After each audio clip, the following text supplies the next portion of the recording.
On the surface, the mission in Afghanistan doesn't look much different than it did when it started in 2001. There are U.S. troops and forward operating bases located throughout the region, just like this one here in Jalalabad. But for the men and women who have served in Afghanistan before, the changes over the past 16 years are evident. It's been 11 years since the first time Command Sergeant Major Joseph Hassan stepped foot on Afghan soil. First deployment, we were trying to figure things out, where we're at, what we were doing. Since 2007, he's been back 3 more times, currently deployed with the 425 at a forward operating base Fenty. Coming back now, realizing that, there's about 15,000 American soldiers, give or take, here in Afghanistan, and we're holding the same amount of land that we did in 2012 when there was about 141,000. It's been very, very noticeable that the Afghan security forces actually are becoming more and more capable of doing the job that they need to do. Thoughts echoed by nearly everyone we've talked to, including 425 Brigade Commander Colonel Jason Jones. He was here in 2009.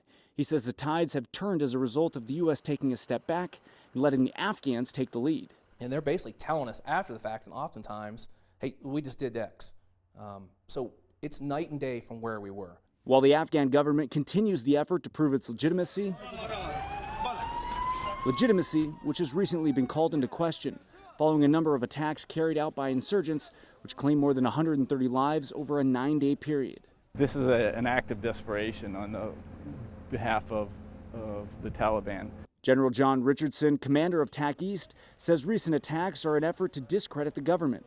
He says the Taliban know they can't stand toe-to-toe with the Afghan army, instead trying to sow unrest through attacks on innocent people. These kind of horrific attacks on the civilian population is only going to hurt the Taliban. It's not going to help them at this point.